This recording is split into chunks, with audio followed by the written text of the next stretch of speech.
जय श्री कृष्णा। एक साधक ने पूछा कि जैसे हम जप करते हैं, मंत्र जप करते हैं, साधना करते हैं, इसके बाद भी हमें कोई अनुभव नहीं हो रहा है या फिर हमें किसी भी प्रकार की जो मनोकामना हमारी वो पूरी नहीं हो रही है, तो उसका क्या कारण है, इसमें कितना समय लगेगा, क्योंकि हमने जप तो किया, अब हमारी मनोकामना पूरी क्यों नहीं हो रही है, कितना समय लगेगा। एक बात ध्यान रखना आप मनोकामना के ऊपर कि जब भी आप कोई जप करते हैं, अब कोई चीज आपके भाग्य में नहीं है और आपने साधना का मार्ग अपनाया, भक्ति का मार्ग अपनाया कि मुझे मेरी मनोकामना पूरी करनी है, तो एक बात ध्यान रखना कि जैसे जैसे आप जप करते हैं या साधना करते हैं, वैसे वैसे आपकी मनोकामना को पूरी करने के लिए एक शक्ति, एक ऊर्जा का निर्माण होता है। और जब तक वो ऊर्जा जो है अपना साकार रूप नहीं ग्रहण करती है, तब तक वो आपकी मनोकामना पूरी नहीं करती है। आपने एक साधना की, एक मनोकामना को पूरी करने के लिए, और आपकी वो साधना सफल हो गई, अगर खंडित हो गई तो बात नहीं करना चाहते या नहीं कह सकते उस विषय में, लेकिन अगर साधना आपकी सफल हो गई, अब इसके बाद उस आपकी जो मनोकामना कब पूरी होगी। देखिए, एक व्यक्ति था, उस व्यक्ति को एक मनोकामना थी उसकी कि मुझे एक सुंदर स्त्री से विवाह करना है। अब बहुत परेशान, परिवार वाले भी लड़की ढूंढ रहे हैं, चारों ओर परेशान हो रहे हैं, मन में ये इच्छा कि मुझे बहुत सुंदर लड़की से विवाह करना है।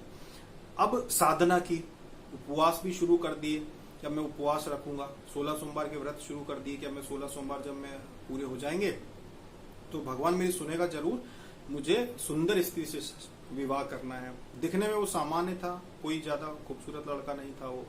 अब उन्होंने वो 16 सोमवार के व्रत शुरू कर दिए, घर वाले सब जगह परेशान हो रहे थे। अब विश्वास नहीं मानेंगे कि उनका विवाह हुआ, बहुत सुंदर लड़की से विवाह हुआ, इतनी सुंदर लड़की से विवाह हुआ कि शायद उनकी रिश्तेदारी में किसी के भी शादी इतनी सुंदर लड़की से नहीं हुई थी। तो कहने का मतलब यह है कि विवाह कितने दिनों के बाद हुआ, 2 साल के बाद। मतलब 2 साल लगे उस योग के बनने के लिए, जब उनकी मनोकामना पूरी हुई। तो जब भी आप मंत्र जप कर रहे हो किसी मनोकामना के लिए, कोई भी साधना कर रहे हो किसी मनोकामना पूर्ति के लिए, तो देवी शक्तियां योग बनाकर ही वो आपकी मनोकामना पूरी करती है, अचानक से पूरी नहीं करती। और ऐसा आवश्यक नहीं है कि 100 में से 100 लोगों की मनोकामना पूरी हो जाए। हो सकता है कि ऐसा कोई बड़ा दोष आपकी कुंडली में, आपके पूर्व जन्मों में ऐसा कोई बड़ा दोष आपने कर चुके हैं, कोई गलती, कोई पाप ऐसा किया हुआ है जो दोष लग चुका है आपको, जिस वजह से आपकी मनोकामना पूरी ना भी हो। ये हो सकता है कि उससे आपके पुण्य बढ़ जाए, लेकिन ये हो सकता है कि मनोकामना पूरी ना हो। अब एक साधक है, उसने मन में कोई ऐसी मनोकामना रख ली जो उसके भाग में थी नहीं, कोई ऐसी चीज को पाने की उसने साधना शुरू कर दी कि मैं वो चीज पाना चाहता हूँ, कैसे भी मुझे मिल जाए, और वो साधना शुरू कर लेता है। 1 बार साधना करता है, 2 बार साधना करता है, 3 बार साधना करता है। हर बार साधना करने से उसका तपोबल तो बढ़ता है, उसके पुण्य भी बढ़ते हैं अच्छे कार्यों की वजह से, लेकिन वो उसकी मनोकामना पूरी नहीं हो पाती है, उसको वो चीज नहीं मिलती है, क्योंकि वो उसके भाग्य में नहीं लिखी थी। साधना करने से, जप करने से भाग में वो चीजें आ तो सकती हैं, लेकिन क्योंकि पूर्व जन्मों का इतना बड़ा दोष लगा हुआ था उनके साथ कि वो चीज उन्हें नहीं मिली। फिर जब उनके 2-3 साल बीत गए, तब उन्हें दुख हुआ कि मैंने इतने मंत्र जप किए, सब कुछ किया, तो फिर मुझे वो चीज क्यों नहीं मिली। जब वो एक जगह गए दिखाने के लिए, पूरे देश में से बहुत सारी जगह जहाँ पे आपके बारे में सारी चीजें बता दी जाती हैं, जब वो एक जगह दिखाने के लिए गए कि मैं जो मंत्र जप करता हूँ, मेरा जप कहाँ गायब हो जाता है, मेरा जप कहाँ चला जाता है, मेरे तो कोई काम ही नहीं बनते। तब वहां पे जब गए तो जिस व्यक्ति को देवी शरीर में आती थी, उन्होंने बताया कि देखो, तुम्हें तो सिद्धि प्राप्त है, तुम्हें मेरे पास आने की आवश्यकता नहीं थी, तुम्हारे पास सिद्धि प्राप्त है, लेकिन जो सिद्धि तुमने हासिल की है वो देवी सिद्धि सिद्ध हो गई है आपको, जो आपके साथ रहती है, लेकिन वो देवी ना आपसे बात करती है, ना आपके शरीर में आती है, क्योंकि उतना आपके अंदर शक्ति नहीं है, लेकिन आपको तो सिद्धि मिल चुकी है। मतलब कहने का क्या अर्थ था कि उसने साधना की, तो साधना से उसका तपोबल बढ़ गया, तपोबल बढ़ा, उसकी जीवात्मा जो थी वो इतनी पवित्र हो गई कि उसके पुण्य बढ़ गए, जिसकी वजह से उसको सिद्धि मिल गई। मनोकामना पूरी नहीं हुई, क्योंकि वो जो मनोकामना पूरी करना चाहता था उसमें दोष बीच में आ रहा था, जो पूर्व जन्मों के कर्मों की वजह से दोष बीच में आ रहा था। मनोकामना पूरी नहीं हुई, लेकिन सिद्धि मिल गई जो उन्होंने चाही नहीं थी। जिस देवी का मंत्र जब वो कर रहे थे कि मेरी मनोकामना पूरी कर दो, देवी उनको सिद्ध हो गई, देवी उनके साथ रहने लगी। लेकिन अगर वही साधना को बार बार करते, कुछ वर्ष बिताते, तो वो देवी उनको दिखने भी लगती, हो सकता है उनको दृष्टि भी प्रदान कर देती और उनको सारी चीजें बताने लगती, उनके बारे में भी और दूसरों के बारे में। तो कभी कभी ऐसा होता है जो साधक बहुत मंत्र जप करते हैं या बहुत पूजा पाठ करते हैं, उसके बाद भी कोई उनकी विशेष मनोकामना, कोई बड़ी मनोकामना पूरी नहीं हो रही है, इसका मतलब आपके पूर्व जन्मों के कर्मों के हिसाब से बहुत बड़ा दोष बैठा हुआ कि वो चीज आपको नहीं मिल सकती।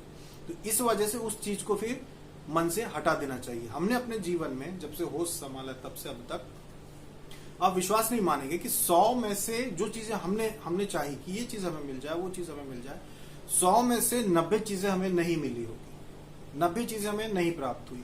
चाहे हमने भगवान से उसके लिए प्रार्थना की, चाहे हमने उसके लिए व्रत रखा हो, उपवास रखा हो कि हमें ये भी मिल जाए, वो भी मिल जाए, वो भी मिल जाए, 100 में से 90 चीजें हमको नहीं मिली। 10 चीजें हमें जो मिली वो थी जो हमने अभी पिछले कुछ सालों में पाना चाहा कि ये चीज हमें मिल जाए, ये देवी की सिद्धि मिल जाए, ये वाला मंत्र जब हम कर ले साधना हमारी पूरी हो जाए, हम इस स्थान पे चले जाएं दर्शन करने के लिए, कोई ऐसा योग बन जाए कि हम यहाँ होके आ जाए, वहां होके आ जाए।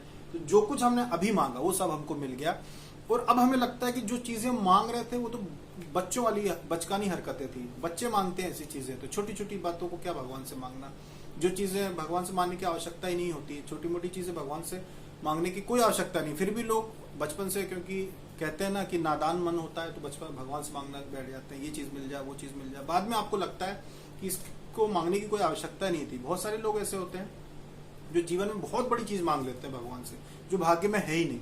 तो इसीलिए कभी भी ऐसा जरूरी नहीं है कि अगर आप स्त्री सुख मांगते हैं भगवान से तो आपको वही स्त्री मिले जिसको देखकर आप भगवान से मांग रहे हैं। हो सकता है आपको सुंदर स्त्री मिले लेकिन कोई और मिल जाए। आप अगर किसी लड़की का नाम लेके भगवान से मांगेंगे कि मैं साधना कर रहा हूं, मुझे वही लड़की चाहिए, तो ये बिल्कुल जरूरी नहीं कि वही लड़की आपको मिल जाए। हाँ, आपके पुण्य अच्छे हो जाएंगे, आपका तपोबल बढ़ जाएगा, तो ये अवश्य हो सकता है कि भगवान आपको दूसरी सुंदर स्त्री से ही आपका विवाह हो, सुंदर स्त्री ही आपको मिले, ये हो सकता है। तो जरूरी नहीं है कि कोई किसी के ऊपर आपको उंगली रख दे तो वही आपको मिल जाए।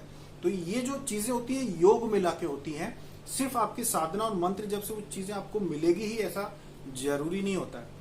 चीजें बदल सकती हैं पर मिलती हैं, पर चीजें बदल सकती हैं। चाहे वो स्त्री हो, आप कुछ भी धन सुख मांगते हैं तो जरूरी नहीं कि आपको कोई नौकरी, अगर आपने बोल दिया मुझे ये नौकरी ही चाहिए तो यही चाहिए, जरूरी नहीं है कि आप साधना करेंगे तो वो नौकरी ही आपको मिल जाए। हो सकता है कि आपके भाग में धन वहां से भी ज्यादा लिखा हो पर किसी और मार्ग में लिखा हो, किसी और नौकरी में किसी और जगह पे लिखा हो।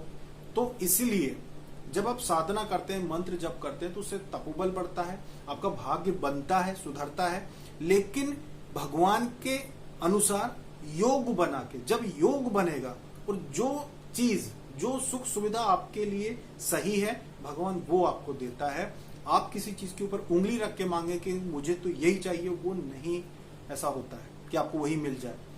हो भी सकता है कि 100 में से 1% या 2% या 10% को वो चीज मिल जाए, क्योंकि उसके भाग्य में ही होगी, उसके भाग्य में ही लिखी होगी। अगर कोई स्त्री आपको चाहिए कि मुझे इसी से विवाह करना है और हो जाता है तो मतलब वो आपके भाग्य में ही थी।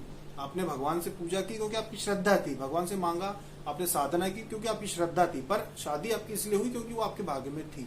लेकिन जो स्त्री आपके भाग्य में नहीं है पत्नी रूप में, आप कितना भी मांगो भगवान वो चीज को नहीं करेगा। क्योंकि जैसा हमने आपको बताया पहले भी कि जो रिश्ते बनते हैं, शादियां होती हैं लोगों की, ये सब ऊपर से तय होकर आता है। यहाँ पर तो सिर्फ आप जो है मन में एक रखते हैं, दुख रखते हैं कि मुझे इससे शादी करना था या इससे नहीं करना था, ये सिर्फ आप मन में रखते हैं, बाकी ये सारी चीजें ऊपर से तय होकर आती हैं। तो यही नियम है मंत्र जप साधना भक्ति का, यही नियम है कि चीजें आपको मिलेंगी लेकिन योग बना के और सही, जो आपके भाग्य में लिखी है या फिर आपके भाग्य के अनुसार सही है, जिससे आपको आगे जाके कोई तकलीफ ना हो, वही वस्तु आपको भगवान देता है। ऐसी वस्तु कभी नहीं देगा जो आपके लिए तकलीफ दे हो, आगे चल के आपको जिससे नुकसान हो, वो चीज भगवान आपको नहीं देगा, चाहे आप कितना भी मांगे। वही चीज भगवान आपको उपलब्ध कराएगा जो आपके लिए उचित रहेगी, जो आपके लिए सही रहेगी, वही चीज आपको भगवान देता है जब आप भक्ति करते हैं, मंत्र जप करते हैं, साधना करते हैं। आशा है आपको ये बात जो है समझाना चाहते थे वो वीडियो के माध्यम से समझ में आ जाएगी। जय श्री कृष्ण।